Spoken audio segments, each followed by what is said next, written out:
नमस्कार मित्रांनो. इतिहास नेहमी सांगतो की जेव्हा एखादं साम्राज्य आपल्या तेजाच्या शिखरावर असतं तेव्हाच भविष्यातल्या संघर्षाच्या सावल्या शांतपणे जवळ येत असतात. समुद्रगुप्तच्या काळानंतर गुप्त साम्राज्य एका स्थिर, सुंदर आणि समृद्ध मार्गावर चालत होतं. याच काळात गादीवर बसला कुमारगुप्त. कुमारगुप्त हा तलवारीच्या चमकेपेक्षा ज्ञानाच्या प्रकाशावर विश्वास ठेवणारा राजा होता.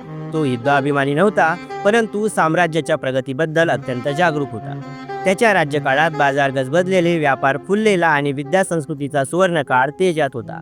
कुमारगुप्तच्या मनात एक स्वप्न होतं, अशा जागेचं जिथे ज्ञान मर्यादेशिवाय वाहील, आणि त्या स्वप्नातून उभं राहिलं नालंदा.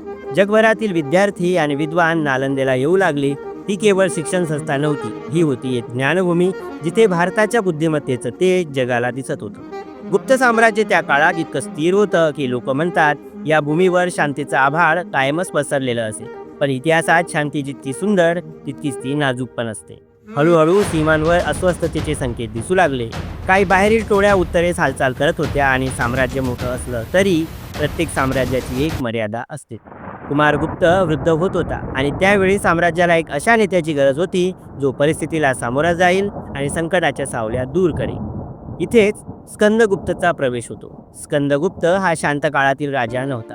तो त्या काळासाठी बनलेला होता जेव्हा तलवारींना पुन्हा एकदा रणांगणाचा आवाज ऐकायला तयार व्हावं लागतं. स्कंदगुप्तने गादी घेतली आणि लगेचच त्याला साम्राज्याचा सर्वात कठीण शत्रू समोर दिसला.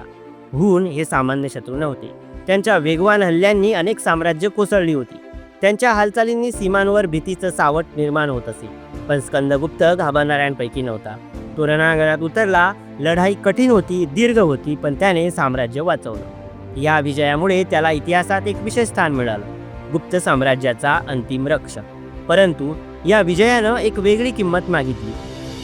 युद्धाच्या खर्चामुळे राज्यकोष रिकामे झाले, व्यवस्थेवर ताण वाढला, व्यापारावर परिणाम झाला आणि साम्राज्य नवीन युद्धासाठी तयार राहिलं पण आतून थकू लागलं. स्कंदगुप्त कितीही शूर होता, सुवर्णयुगाचं तेज आता मागे सरकू लागलं होतं. काही साम्राज्य युद्धाने कोसळतात, काही थकव्याने. गुप्त साम्राज्य त्या दुसऱ्या कारणाकडे हळूहळू चालत होतं.